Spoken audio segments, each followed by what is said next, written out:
Cricket world cup 2024 का final कल खेला जाएगा, जिसमें जनूबी अफ्रीका का मुकाबला भारत से होने जा रहा है। क्रिकेट के माहिरीन इसे दो चौकर्स का टकराव करार दे रहे हैं। जनूबी अफ्रीका की टीम को तो क्रिकेट का हकीकी चौकर समझा जाता है, क्योंकि 1992 से इसकी क्रिकेट में वापसी से अब तक हमेशा अहम मौकों पर इसके हाथ पांव फूल जाते हैं। ये सबसे मजबूत टीम होने के बावजूद भी आज तक किसी भी वर्ल्ड कप के फाइनल तक रसाई हासिल नहीं कर सकी। दूसरी जानिब भारत है।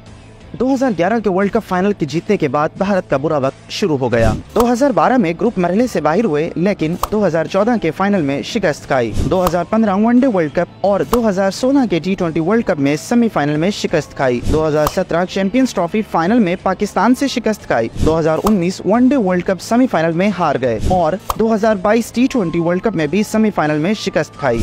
2023 वनडे वर्ल्ड कप में भी फाइनल में हार भारत का मुकद्दर बनी। माजी तो कल का हिस्सा बन चुका, लेकिन आने वाले फाइनल में कौन सी टीम अपने ऊपर से चौकर का टैग हटवाने में कामयाब होती है, अपनी राय से हमें कमेंट सेक्शन में जरूर आगाह कीजिएगा।